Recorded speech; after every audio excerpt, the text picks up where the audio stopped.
சென்னை மணப்பாக்கத்தில் டாஸ்மாக் மேலாண் இயக்குனர் விசாகன் வீடு அருகே கிடந்த வாட்ஸ்அப் சாட் நகல்களை அமலாக்கத்துறை அதிகாரிகள் எடுத்து சென்றிருக்கிறார்கள்.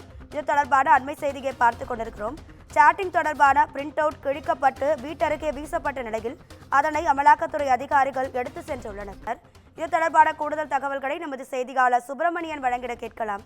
சுப்பிரமணியன், வணக்கம். உங்க தகவல்களை சொல்லுங்க.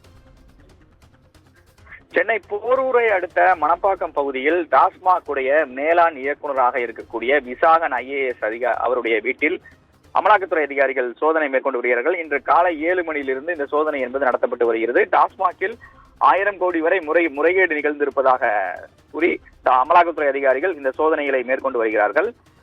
இந்த நிலையில் அவருடைய வீட்டிற்கு அருகே, விசாகனுடைய வீட்டிற்கு அருகே சில வாட்ஸ்அப் சேட்டுகள் பிரிண்ட் அவுட்டாக எடுக்கப்பட்டு கிழிக்கப்பட்டு அங்கு வீசப்பட்டு இருக்கிறது.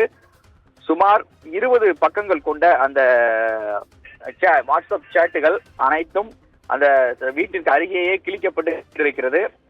இது தொடர்பான தகவல்கள் தெரிய வந்து ஊடகங்கள் அதனை பதிவு செய்தது. அது மட்டுமல்லாமல் அதில் அந்த சாட்டுகளில் டாஸ்மாக் தொடர்பான விவரங்களும் அதில் இருப்பதாக தெரிய வந்திருக்கிறது. இதன் தொடர்ச்சியாக தற்போது சோதனை நடத்தி வந்த அமலாக்கத்துறை அதிகாரிகள் வீட்டிலிருந்து வெளியே வந்து அந்த வாட்ஸ்அப் சேட்டுகளை கைப்பற்றி இருக்கிறார்கள். அதை தற்போது ஆய்வு செய்யக்கூடிய பணி என்பது நடந்து வருகிறது.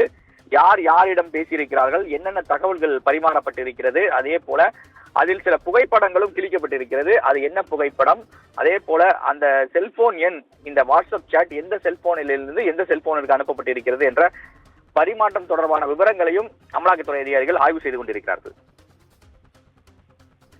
உங்க தகவல்களுக்கு நன்றி சுப்பிரமணியன்.